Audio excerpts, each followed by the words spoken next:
Hari ini kita dipanggil Allah bersekutu dalam perayaan iman ibadah Kamis Putih. Di malam menjelang penyalipannya, Yesus memilih berdiam di tengah para murid-Nya, memberikan roti dan anggur sebagai lambang bahwa Ia membagikan tubuh dan darah-Nya, membasuh kaki para murid-Nya supaya mendapat bagian dalamnya. Di bawah bayang-bayang maut, kemuliaan kasih Yesus dinyatakan penuh dengan merendahkan diri di antara umat kepunyaannya. Di malam itu, bukanlah sebuah kengerian semata, tetapi sebuah babak pembebasan umat manusia oleh karya kasih Allah. Maukah kita menerima undangannya?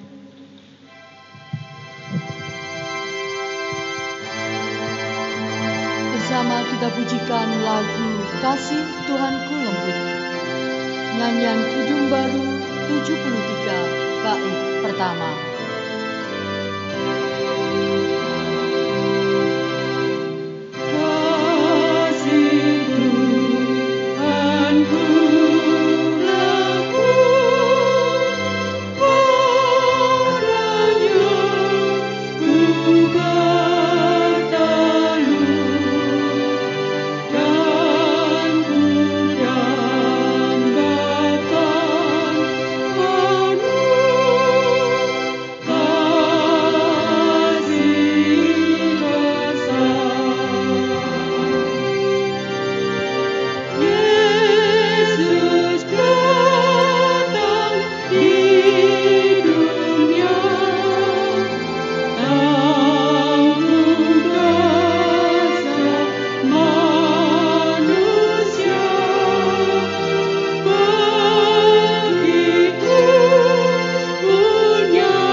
Marilah ibadah Kamis Putih ini kita rayakan dalam pengakuan pertolongan kita ada di dalam nama Tuhan yang menciptakan langit dan bumi, yang memelihara jemaat-Nya dengan kasih setia dan tidak pernah meninggalkan perbuatan tangannya.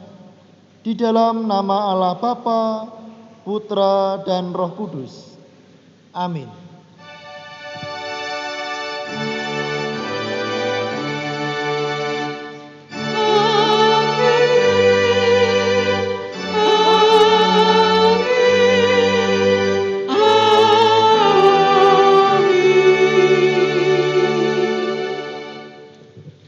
Kasih karunia dan damai sejahtera dari Allah Bapa dan Tuhan Yesus Kristus beserta saudara semua.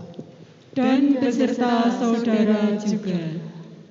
Jemaat dipersilakan untuk duduk. Paskah berarti berjalan melewati. Bagi umat Israel, Paskah menjadi titik balik sejarah ketika Tuhan berjalan melewati mereka dari perbudakan di Mesir. Paskah adalah bayangan tentang karya Allah yang menebus dan membebaskan umat-Nya, tentang Allah yang mempertahankan kepunyaannya. Dan kini bayangan Paskah digenapi bersama perayaan dalam Kamis Putih. Yesus Kristus menjadi domba Paskah sejati yang menebus dan membebaskan manusia dari keterikatan dosa. Roti dan anggur yang dibagikan berakar dari perjamuan Paskah umat Israel. Bukan sekedar pembebasan dari penjajahan bangsa Mesir, melainkan keselamatan bagi umat manusia. Kaki yang dibasuh menjadi tanda umat Allah telah ditebus dan disucikan untuk mendapat bagian dalam persekutuan dengannya. Karena itu, dengarkanlah berita penyelamatan Allah dalam peristiwa Paskah yang pertama.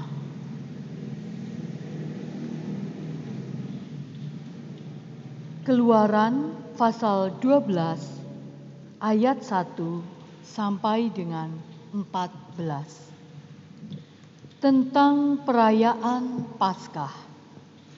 Berfirmanlah Tuhan kepada Musa dan Harun di tanah Mesir. Bulan inilah akan menjadi permulaan segala bulan bagimu. Itu akan menjadi bulan pertama bagimu tiap-tiap tahun. Katakanlah kepada segenap jemaah Israel, pada tanggal 10 bulan ini, diambillah oleh masing-masing seekor anak domba, menurut kaum keluarga, seekor anak domba untuk tiap-tiap rumah tangga. Tetapi jika rumah tangga itu terlalu kecil jumlahnya untuk mengambil seekor anak domba, maka ia bersama-sama dengan tetangganya yang terdekat ke rumahnya haruslah mengambil seekor menurut jumlah jiwa tentang anak domba itu. Kamu buatlah perkiraan menurut keperluan tiap-tiap orang. Anak dombamu itu harus jantan, tidak bercela, berumur setahun. Kamu boleh ambil domba atau kambing. Kamu harus mengurungnya sampai hari yang ke-14 bulan ini. Lalu seluruh jemaah Israel yang berkumpul harus menyembelihnya pada waktu senja. Kemudian dari darahnya haruslah diambil sedikit dan dibubuhkan pada kedua tiang pintu dan pada ambang atas, pada rumah-rumah di mana orang memakannya. Dagingnya harus dimakan mereka pada malam itu juga. Yang dipanggang mereka harus makan dengan roti yang tidak beragi beserta sayur pahit. Janganlah kamu memakannya mentah atau direbus dalam air, hanya dipanggang di api, lengkap dengan kepalanya dan betisnya dan isi perutnya. Janganlah kamu tinggalkan apa-apa dari daging itu sampai pagi. Apa yang tinggal sampai pagi kamu bakarlah sampai habis dengan api. Dan beginilah kamu memakannya. Pinggangmu berikat, kasut pada kakimu dan tongkat di tanganmu. Buru-burulah kamu memakannya. Itulah Paskah bagi Tuhan. Sebab pada malam ini aku akan menjalani tanah Mesir. Dan semua anak sulung, dari anak manusia sampai anak binatang, akan kubunuh. Dan kepada semua allah di Mesir akan kujatuhkan hukuman. Akulah Tuhan. Dan darah itu menjadi tanda bagimu pada rumah-rumah di mana kamu tinggal. Apabila aku melihat darah itu, maka aku akan lewat daripada kamu. Jadi tidak akan ada tulah kemusnahan di tengah-tengah kamu apabila aku menghukum tanah Mesir. Hari ini akan menjadi hari peringatan bagimu. Kamu harus merayakannya sebagai hari raya bagi Tuhan, turun-temurun. Kamu harus merayakannya sebagai ketetapan untuk selamanya. Demikianlah sabda Tuhan. Syukur kepada Allah.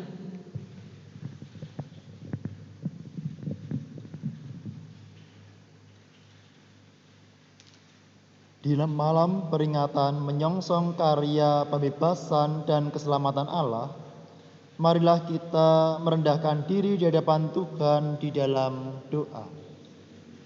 Tuhan, mengapa sulit bagi kami untuk tetap mengarahkan pandangan kepadamu?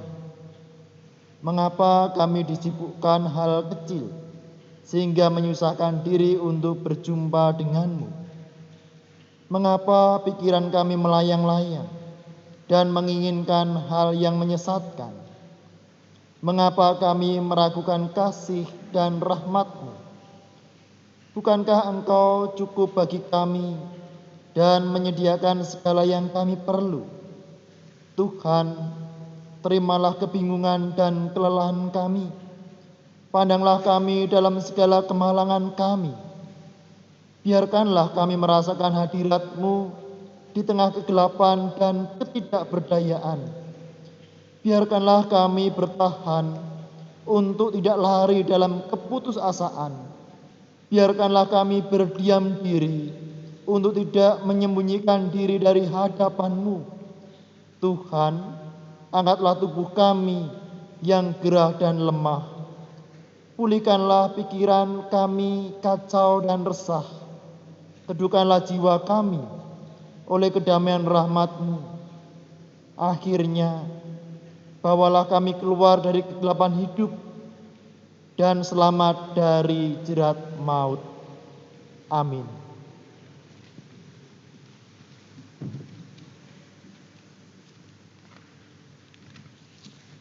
Mari kita memuji nama Tuhan dari NKB 23 bait yang pertama.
Karya keselamatan Allah yang membebaskan kita juga mempersatukan kita sebagai komunitas tubuh Kristus. Seperti Tuhan Yesus yang telah membagikan dirinya kepada dunia. Demikian pula kita dipanggil untuk hidup berbagi dengan sesama. Mengosongkan diri dan hidup berbagi adalah sikap menghormati perjamuan Tuhan sebagai hidup yang menjadi bagian tubuh dan darah Kristus. Mari kita memperhatikan firman Tuhan dari 1 Korintus pasal 11 ayat 23 sampai 26.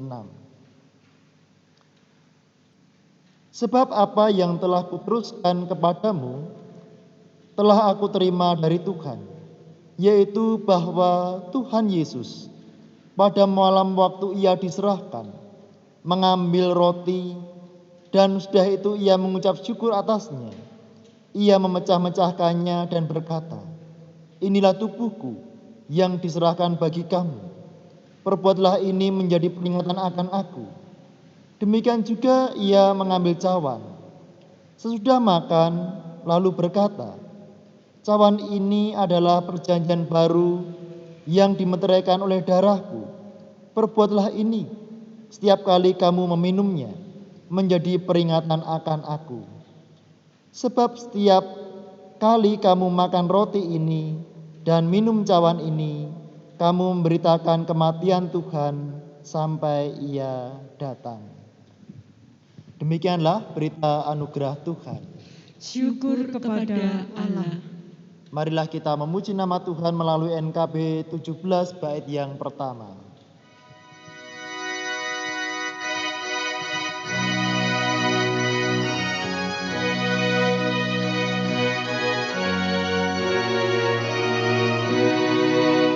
Agunglah kasih Allahku, tiada yang setaranya. Neraka dapat dirangku, tertipu, tergapailah.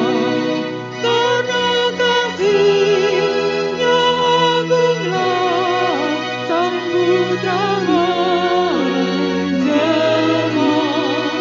Dia mencari yang sesat dan diampuninya.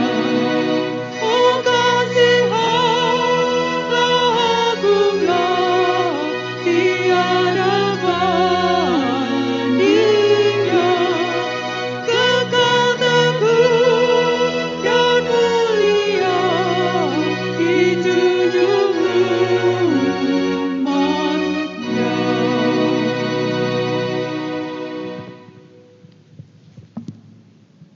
Menghayati pembasuhan kaki. Jadi jikalau aku membasuh kakimu, aku yang adalah Tuhan dan gurumu, maka kamu pun wajib saling membasuh kakimu. Sebab aku telah memberikan suatu teladan kepada kamu, supaya kamu juga berbuat sama seperti yang telah kuperbuat kepadamu. Yohanes 13 ayat 14 sampai 15. Di bawah bayang-bayang maut adalah saat kasih Allah tidak dapat dipadamkan dan gemilang terang. Saat menjelang kematian, justru saat Yesus Kristus dimuliakan, sehingga Ia merendahkan diri sedalam-dalamnya. Melalui pembasuhan kaki dalam perayaan Kamis Putih, kita dipanggil untuk mendapat bagian dalam persekutuan kasih Allah melalui hidup rendah hati dan melayani.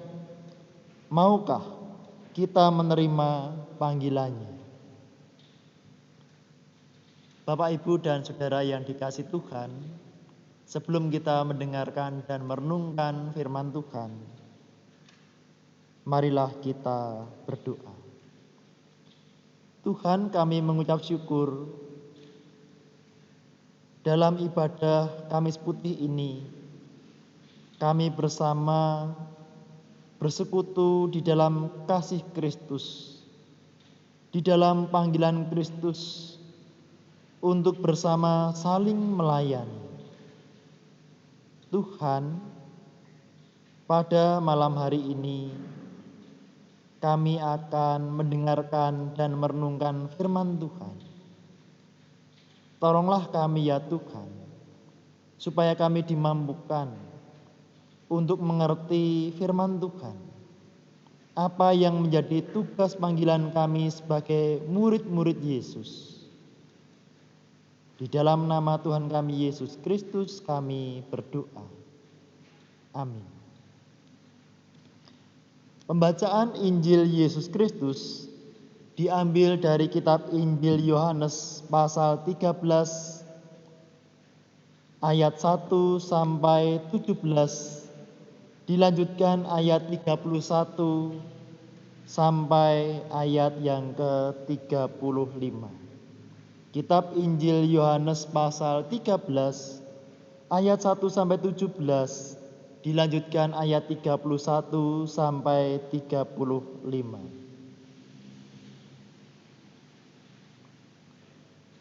Sementara itu, sebelum hari raya Paskah mulai, Yesus telah tahu bahwa saatnya sudah tiba untuk beralih dari dunia ini kepada Bapa.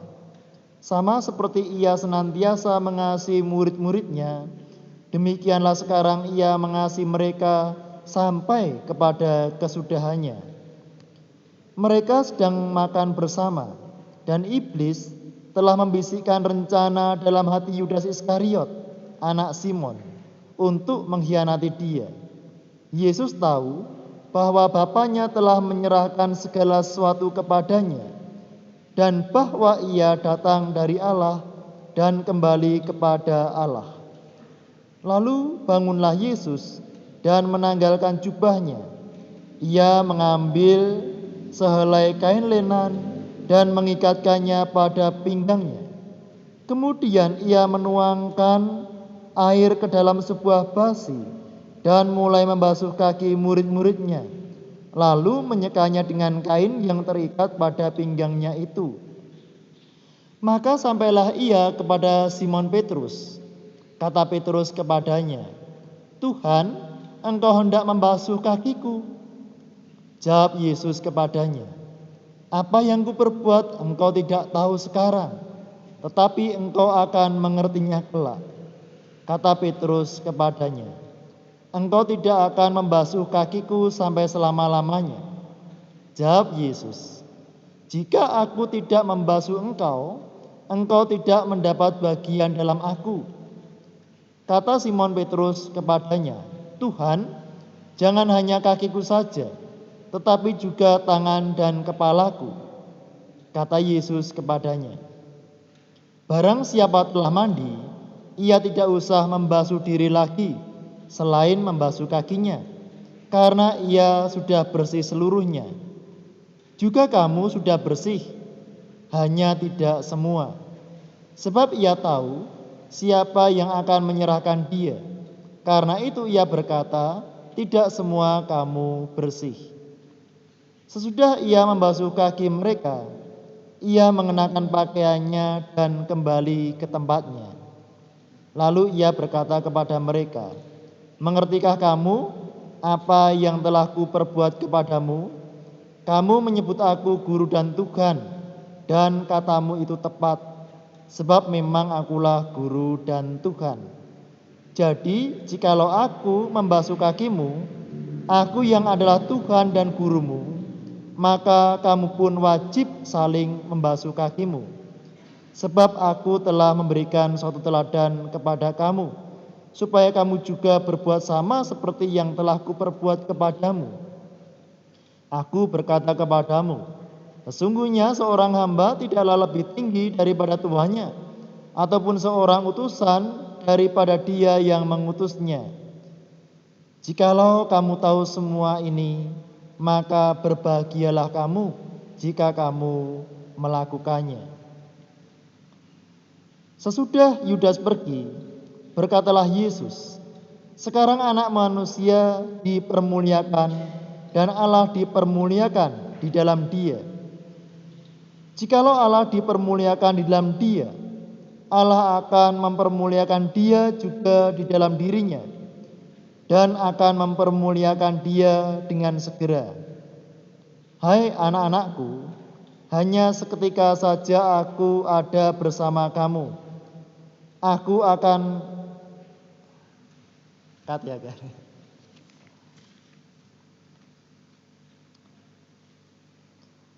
Sesudah Yudas pergi, berkatalah Yesus, "Sekarang Anak Manusia dipermuliakan dan Allah dipermuliakan di dalam Dia. Jikalau Allah dipermuliakan di dalam Dia, Allah akan mempermuliakan Dia juga di dalam dirinya, dan akan mempermuliakan Dia dengan segera. Hai anak-anakku, hanya seketika saja lagi aku ada bersama kamu. Kamu akan mencari aku, dan seperti yang telah kukatakan kepada orang-orang Yahudi, ke tempat aku pergi, tidak mungkin kamu datang. Demikian pula aku mengatakannya sekarang juga kepada kamu. Aku memberikan perintah baru kepada kamu, yaitu supaya kamu saling mengasihi, sama seperti aku telah mengasihi kamu. Demikian pula kamu harus saling mengasihi. Dengan demikian, semua orang akan tahu bahwa kamu adalah murid-muridku, yaitu jikalau kamu saling mengasihi." Demikianlah Injil Yesus Kristus. Yang berbahagia ialah mereka yang mendengarkan firman Tuhan dan yang memeliharanya. Hosiana.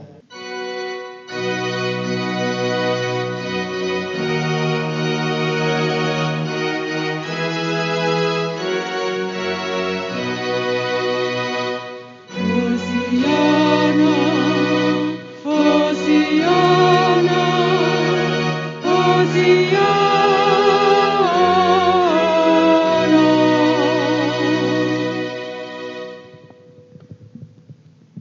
Shalom Bapak Ibu dan Saudara yang dikasihi Tuhan Yesus Kristus. Selamat malam. Kita berjumpa lagi di dalam ibadah Kamis Putih yang diselenggarakan oleh GKJ Sabdo Mulyo secara online pada saat ini. Bapak Ibu dan Saudara yang dikasihi oleh Tuhan Yesus Kristus, ada sebuah pertanyaan yang mungkin perlu kita renungkan. Apa yang akan kita lakukan bila kita mendapat kesempatan untuk menyampaikan permintaan terakhir sebelum kita mati? Wah, malam Kamis Putih pertanyaannya kok horor ini Pak Pendeta. Mengerikan. Pertanyaan seputar kematian. Tetapi mari sejenak kita akan merenungkan tentang hal ini. Mungkin ada banyak jawaban tentang hal ini. Mungkin ada yang ingin menikmati makanan kesukaannya. Mungkin ada yang ingin berjalan keliling dunia. Ada pula yang ingin menghabiskan waktu bersama dengan orang-orang yang dikasihinya. Tetapi betapa banyak jawaban yang berbeda tersebut. Pada umumnya semua jawaban ini akan menunjukkan keinginan untuk memuaskan keinginan diri sendiri di saat terakhirnya, di saat permintaan yang terakhir sebelum orang mati. Bapak, Ibu, dan Saudara yang terkasih, hal ini mungkin terasa wajar, mengingat realitas kematian dipahami sebagai akhir kehidupan di dunia. Kalau orang mati ya sudah mati, selesai. Dengan kematian berarti hidup tidak dapat kembali lagi dan tidak ada kelanjutannya lagi. Segala kesempatan sudah berakhir. Maka ketika diberikan suatu pilihan, apa permintaan saudara sebelum mati? Wah, maka juga umumnya ingin menikmati apa yang ia sukai. Karena dengan kematian dipahami semua telah berhenti, semua berakhir.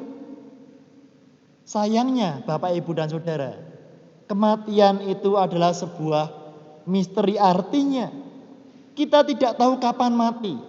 Coba di antara Bapak Ibu yang sekarang mengikuti ibadah Kamis Putih secara online, kapan kematian akan menimpa saudara? Tidak ada yang tahu di mana kita mati, bagaimana kita mati, atau sakit, atau kecelakaan, atau tiba-tiba mati saja. Nggak ada yang tahu. Sehingga walaupun tahu kita pasti mati, kita mungkin akan menyatakan, wah Pak Pendeta, saya belum siap untuk mati. Bapak, Ibu, dan Saudara, kita terkejut atau kaget saat kematian itu datang. Lebih sedih lagi, seusai kematian pun meninggalkan juga sebuah pertanyaan. Apa yang terjadi setelah orang mati? Kita akan kemana? Kita akan ketemu dengan siapa? Bagaimana keadaan setelah kematian itu? Sedangkan dalam kematian kita berada dalam puncak kehilangan. Maka Bapak Ibu, tidak heran kalau setiap kita ditinggal ayah, ibu, anak, saudara yang kita sayangi, mati, kita akan merasa kehilangan. Kita akan berduka cita, kita akan bersedih. Mati adalah kehilangan segala yang ada di dunia dan tidak membawa apa-apa. Orang mati tidak membawa apa, Bapak Ibu. Enggak bawa kedudukan, tidak membawa kekayaan. Orang yang dikasih hingga tubuh kita sendiri juga ditinggalkan. Itulah gambaran umum tentang realitas kematian. Kematian ibarat sebuah kegelapan. Bukankah usia lanjut sering disebut dengan usia senja? Ya. Hal ini karena memandang kematian seperti sebuah kegelapan. Usia lanjut, saya sudah tua, masuk usia senja. Senja sebentar lagi gelap. Kematian dipahami sebagai sesuatu yang gelap, sesuatu yang mengerikan. Kita serba tidak tahu dalam kegelapan itu. Kita tidak tahu arah mana yang benar. Kita tidak dapat melakukan segala sesuatu dengan benar. Kita tidak hidup dalam ketidakpastian karena gelap. Tapi itulah kesamaan kematian dengan kegelapan, yaitu realitas hidup tanpa Allah yang adalah terang dunia. Kondisi kegelapan manusia adalah kondisi manusia tanpa Allah, tanpa terang. Sejatinya manusia dalam tanda kutip mati ketika hidup tanpa Allah. Dikuasai rasa takut, khawatir, tidak berdaya, dan tidak dapat melakukan apa yang benar. Bapak, Ibu, dan Saudara yang dikasihi Tuhan, pada malam ini, ibadah Kamis Putih, kita akan menghayati pada malam menjelang sengsara Tuhan Yesus yang kita rayakan, yang kita sebut sebagai Kamis Putih ini. Kita diajak untuk melihat bagaimana saat-saat terakhir Yesus yang sungguh berbeda. Yesus tidak menggunakan sebagai kesempatan untuk menyenangkan dirinya sendiri. Yesus tidak menunjukkan bahwa kematian itu adalah sesuatu yang gelap, saat kehilangan, tetapi adalah saat kemuliaan. Hari ini kita diteguhkan kembali untuk mengerti sejatinya makna Paskah. Sebagaimana dalam Perjanjian Lama, Paskah adalah peringatan keluarnya bangsa Israel dari tanah perbudakan, dari negeri Mesir. Tadi Bapak Ibu sudah membaca atau mendengarkan firman Tuhan dari kitab Keluaran pasal 12 ayat 1 sampai 14. Memang ada penderitaan, iya, di mana domba harus dikorbankan. Lalu sebagian darahnya ditorehkan pada ambang pintu. Orang Israel diminta untuk memakan sayur yang pahit. Memang ada bayang-bayang maut, iya, di mana anak sulung bangsa Mesir akan dibinasakan oleh Tuhan. Tetapi segala kengerian itu justru menjadi sebuah jalan penebusan dan pembebasan bagi umat Tuhan. Bapak, Ibu, dan Saudara yang dikasihi Tuhan, Tuhan Yesus Kristus di malam terakhir saat bersama-sama dengan para muridnya, Yesus hatinya dinaungi bayang-bayang kesedihan dan penderitaan. Bayangkan, ada Yudas Iskariot yang mengkhianati dia. Ada Simon Petrus yang akan menyangkal Yesus banyak 3 kali. Ada pula murid-murid yang tunggang langgang melarikan diri ketika Tuhan Yesus menjalani kesengsaraan. Para murid yang masih belum mengerti kehendaknya menjauh dari Yesus dan berusaha menyelamatkan dirinya sendiri. Tetapi di sini Yesus tidak menunjukkan kesedihannya. Ayat 3 mengatakan, Yesus tahu bahwa Bapaknya telah menyerahkan segala sesuatu kepadanya dan bahwa ia datang dari Allah dan kembali kepada Allah. Dalam situasi menyedihkan, ia tahu hakikatnya bahwa ia datang dari Allah dan akan kembali kepada Allah. Bahwa Allah dari awal hingga akhir tetap memegang kendali dalam kehidupan. Sebab Yesus datang dari Allah dan kembali kepada Allah. Maka di akhir kehidupan adalah kemuliaan. Bukan sebuah akhir dan kehilangan. Penderitaan dan kematian Yesus Kristus justru akan menyatakan kemuliaan karya Allah bagi manusia. Pada malam itulah Yesus kemudian memberikan pengajaran dengan jalan membasuh kaki para muridnya. Yesus mengambil bagian yang terendah. Yesus membersihkan, memegang bagian yang terkotor, melakukan pekerjaan sebagai seorang hamba. Tetapi itulah kemuliaan yang dinyatakan oleh Tuhan Yesus di saat-saat terakhir menjelang kematian Yesus pada kayu salib. Kemuliaan Allah bukan ditunjukkan pada dirinya sendiri, melainkan pada orang lain. Yaitu ketika Tuhan Yesus merendahkan dirinya, menyatakan pekerjaan sebagai seorang hamba dengan membasuh kaki para muridnya. Maka kemuliaan kehidupan ditunjukkan dengan melayani sebagai karya penutup di babak akhir dari kehidupan Yesus. Di bawah bayang-bayang kematian justru nampak puncak keagungan dan kemuliaan Yesus. Ketika Yesus membasuh kaki para muridnya, perendahan dirinya menampilkan bahwa kemuliaan Allah yang hidup adalah kasih.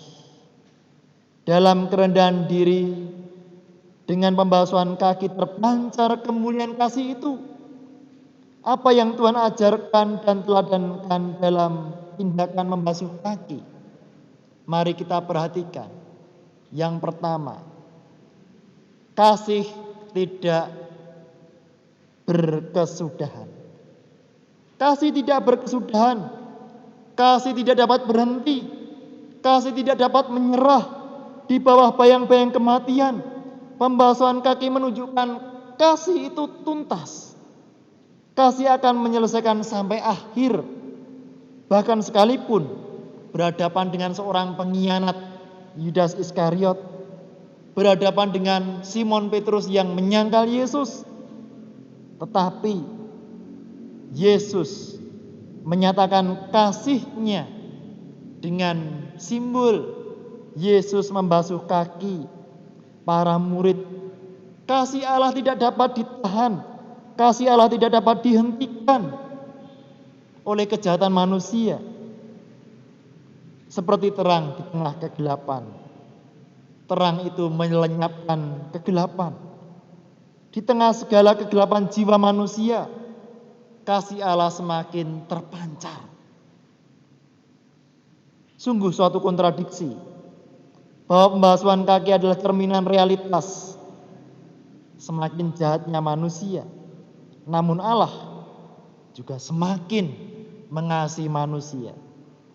Bapak, Ibu, dan Saudara, sayangnya dalam kehidupan saat ini banyak orang mudah menyerah di dalam mengasihi. Kita sendiri mungkin mudah menyerah berbuat baik, tetapi justru bersikeras jika berbuat jahat. Mengeraskan hati untuk hidup dalam dosa, bukannya bertobat, tapi malah mencari pembenaran diri. Sekalipun Tuhan sudah menegur kita, sekalipun kehidupan kita terbentur, kita tersungkur, tapi mungkin kita juga tidak sadar dan tidak jera bahwa itu adalah teguran dari Tuhan. Sedangkan mungkin bila kita berbuat baik, kemudian ada tanggapan yang kurang menyenangkan, kita mudah menyerah, mudah tersinggung, mudah patah arang. Wah, sudahlah Pak Pendeta, saya sementara tidak melayani dulu, karena kok nampaknya ada orang yang tidak senang dengan pelayanan saya tak mundur dulu saja. Bapak, Ibu, dan Saudara, apa ada seperti itu? Mungkin ada. Pembasuhan kaki ini menunjukkan perwujudan kemuliaan kasih yang sejati, kasih Yesus yang tidak pernah menyerah, kasih yang tidak berhenti, kasih yang totalitas dan tuntas sampai akhir, sekalipun di bawah bayang-bayang kematian. Yang kedua, kasih akan selalu mengambil inisiatif. Kasih tidak akan pasif.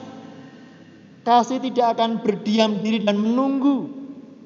Sebab jika kita hanya menanti untuk menanggapi, sejatinya itu bukan kasih. Saya tak nunggu dulu aja. Apa ada orang yang minta tolong kepada saya tak nunggu saja. Apakah dia betul-betul membutuhkan pelayanan saya? Apakah itu kasih? Oh tidak. Kasih ini adalah inisiatif. Seperti yang dilakukan oleh Tuhan Yesus. Tuhan Yesus bangkit, menanggalkan jubahnya, mengambil air dan baskom, kemudian jongkok untuk membasuh kaki para murid-muridnya satu demi satu.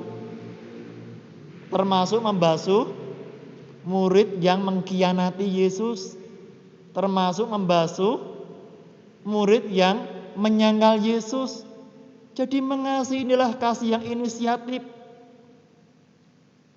Orang yang jahat pun juga dikasihi, dilayani. Bapak, Ibu, dan Saudara, Yesus memang akan kembali kepada Allah, tetapi justru malah membasuh kaki para muridnya.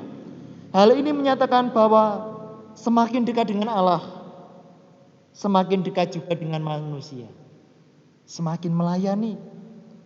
Sejarah karya Allah dipenuhi dengan kasih yang berinisiatif.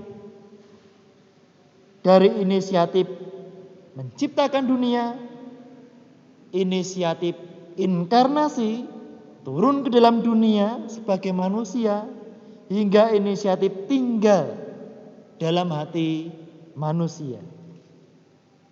Tetapi sayangnya Bapak, Ibu, dan Saudara, manusia sering memiliki kasih yang menunggu, kasih yang bersyarat, atau jangan-jangan malah melemparkan kepada orang lain.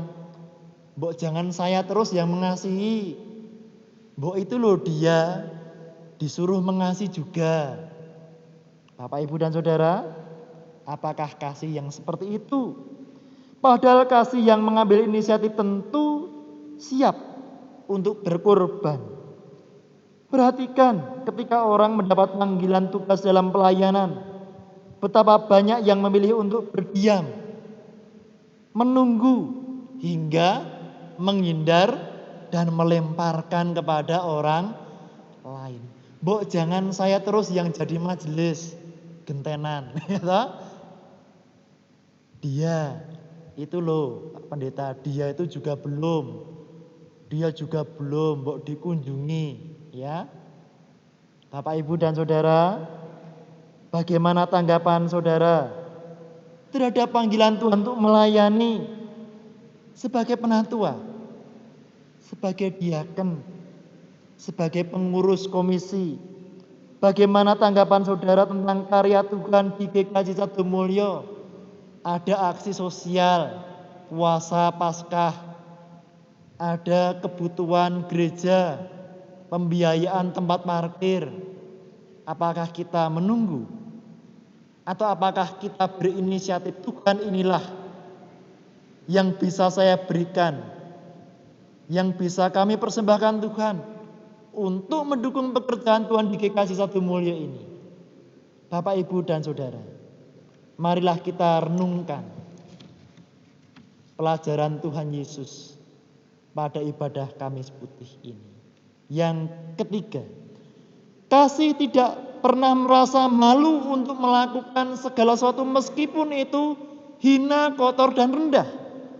Dalam kemuliaan, Allah mengosongkan dirinya, turun ke dalam dunia mengambil rupa sebagai manusia.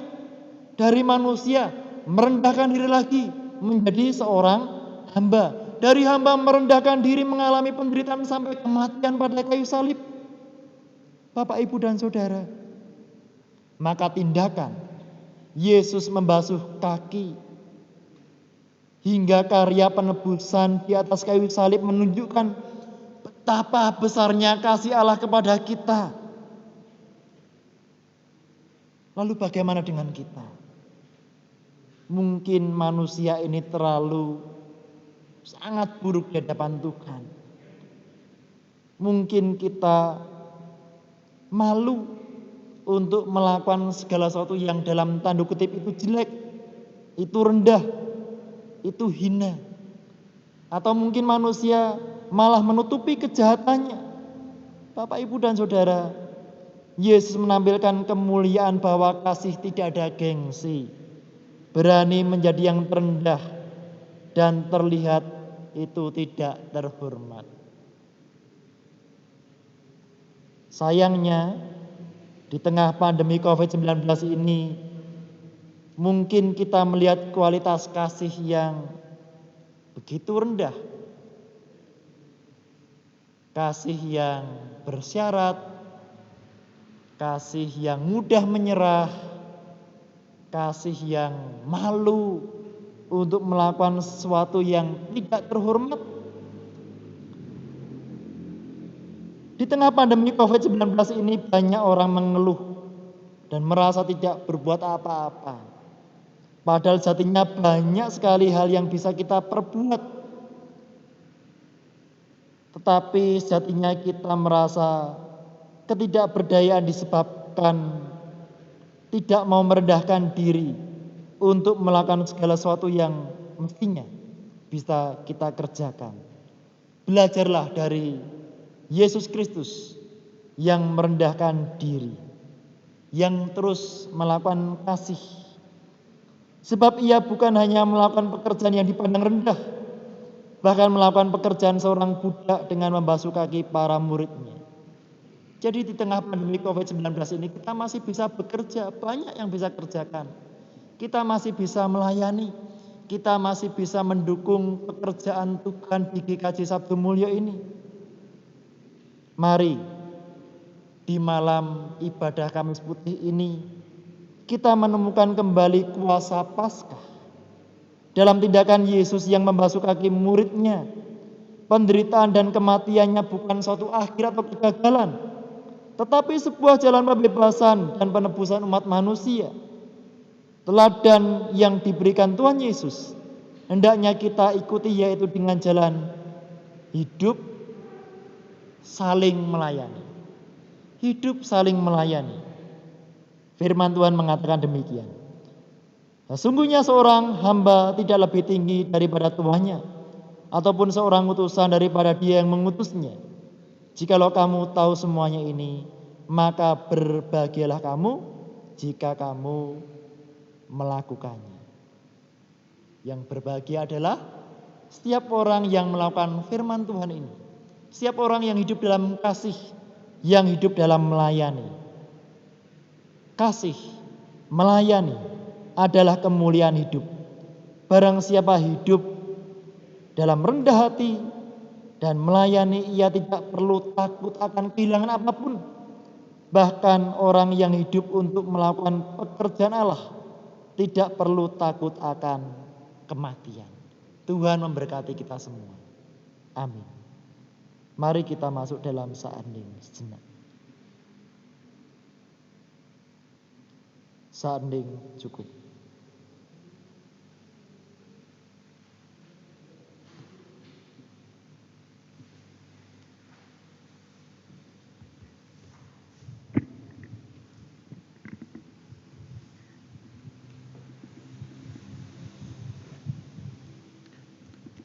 Jemaat dimohon untuk berdiri. Bersama dengan umat beriman di seluruh dunia dan di sepanjang zaman, kita memperbarui iman kita dengan mengucapkan pengakuan iman bersama-sama yang demikian. Aku percaya kepada Allah Bapa yang Maha Kuasa, Kali langit dan bumi, dan kepada Yesus Kristus, Anaknya yang tunggal Tuhan kita, yang dikandung daripada Roh Kudus, lahir dari darah Maria, yang menderita di bawah pemerintahan Pontius Pilatus, disalibkan, mati dan dikuburkan, turun ke dalam kerajaan maut. Pada hari ketiga bangkit pula dari antara orang mati, naik di surga, duduk di sebelah kanan Allah Bapa yang Maha Kuasa, dan akan datang dari sana untuk menghakimi orang hidup dan yang mati. Aku percaya kepada Roh Kudus, gereja yang kudus dan am, persekutuan orang kudus, pengampunan dosa, kebangkitan daging dan hidup yang kekal. Jemaat dipersilakan duduk.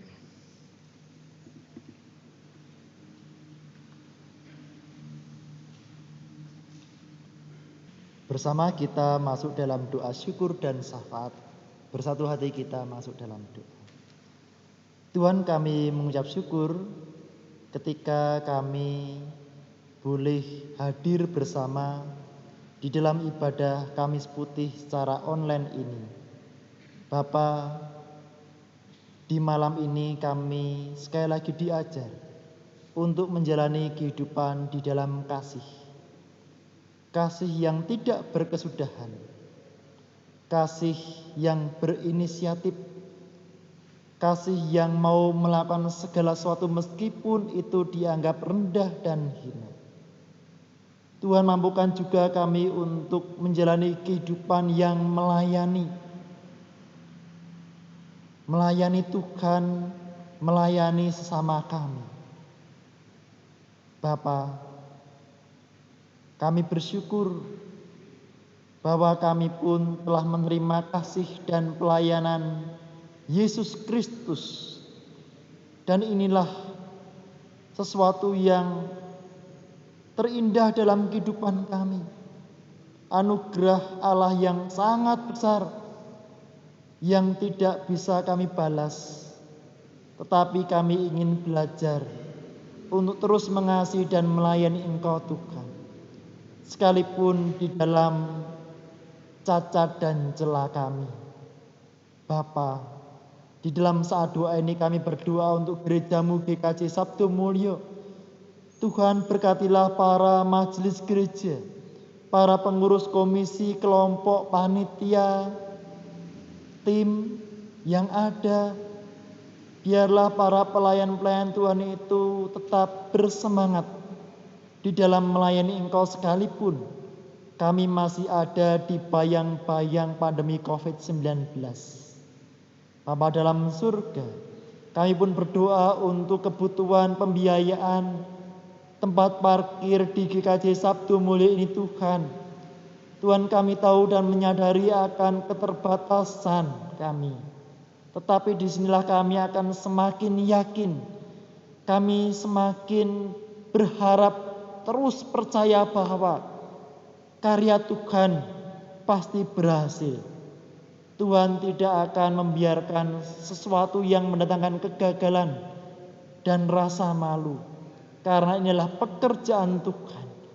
Tuhan semakin menggerakkan jemaat, para donatur untuk mendukung pembiayaan bagi kebutuhan tempat parkir di GKJ Sabdo Mulyo ini.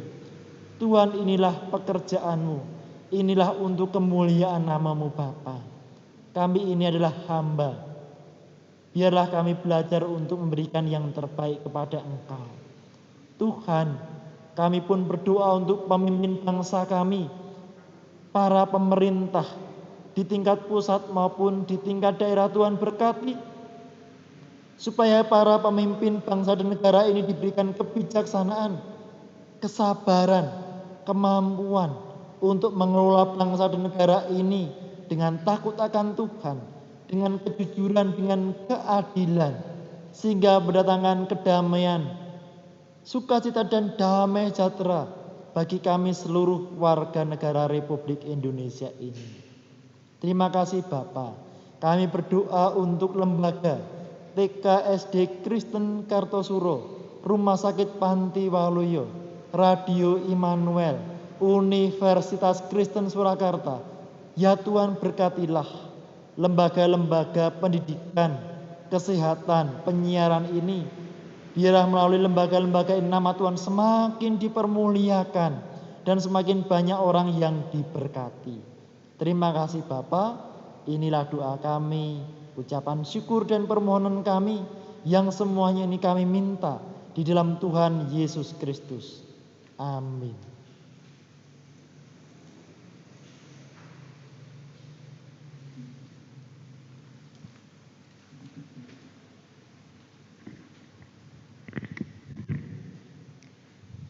Bapak, Ibu, dan saudara yang terkasih di dalam Tuhan Yesus Kristus, marilah kita bersyukur kepada Allah atas kemuliaan kasih-Nya dengan mengaturkan persembahan. Kita berseru menyatakan karyanya yang menyelamatkan kita melalui Mazmur 118 ayat 16-17. Tangan kanan Tuhan berkuasa meninggikan, tangan kanan Tuhan melakukan keperkasaan. Aku tidak akan mati, tetapi hidup, dan aku akan menceritakan perbuatan-perbuatan Tuhan. Beredarnya kantong persembahan, mari kita memuji dari Kidung Jemaat 178 bait yang pertama.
Bapak, Ibu, dan saudara yang terkasih, mari kita aturkan persembahan kita melalui doa.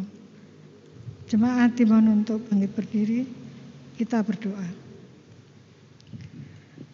Tuhan Allah Bapa kami yang bertata di dalam kerajaan surga yang mulia, puji syukur terima kasih ya Tuhan atas segala berkat yang Kau berikan pada kami. Tuhan, kami mengucap syukur karena Engkau selalu menyertai kami di dalam kehidupan kami, di dalam setiap pekerjaan kami, di dalam setiap permasalahan yang ada di dalam kehidupan kami. Kami mengucap syukur ya Tuhan, di kesempatan ibadah Kamis Putih ini, kami bersama-sama mengumpulkan persembahan. Berkati Tuhan persembahan ini, agar persembahan ini boleh kami jadikan sebagai sarana untuk pelebaran kerajaan-Mu. Sucikan persembahan ini ya Bapa, dan ampunilah dosa dan kesalahan kami yang terselip di dalam kami mengumpulkan persembahan. Bapa, kami mau menyerahkan semuanya ke dalam tangan-Mu saja. Hanya di dalam nama Tuhan kami Yesus Kristus yang sudah mengajar kami berdoa. Bapa kami yang di surga, dikuduskanlah nama-Mu, datanglah kerajaan-Mu, jadilah kehendak-Mu di bumi seperti di surga. Berikanlah kami pada hari ini makanan kami yang secukupnya, dan ampunilah kami akan kesalahan kami, seperti kami juga mengampuni orang yang bersalah kepada kami. Dan janganlah membawa kami ke dalam pencobaan, tetapi lepaskanlah kami daripada yang jahat. Karena Engkau-lah yang mempunyai kerajaan dan kuasa dan kemuliaan sampai selama-lamanya. Amin. Jemaat masih tetap berdiri.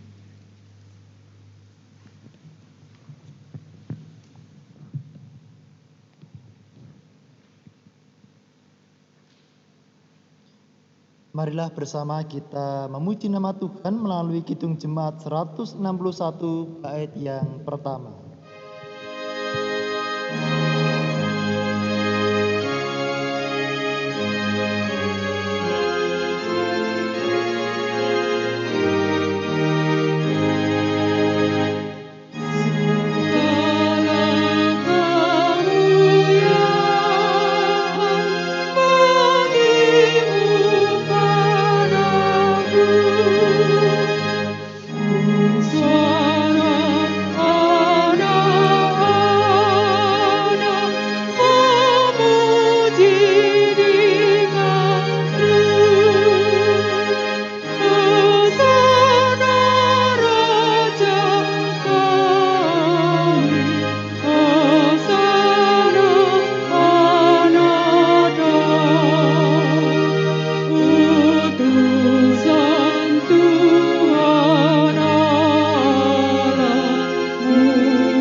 Jemaat yang dikasihi oleh Tuhan Yesus Kristus, arahkanlah hatimu kepada Tuhan Allah.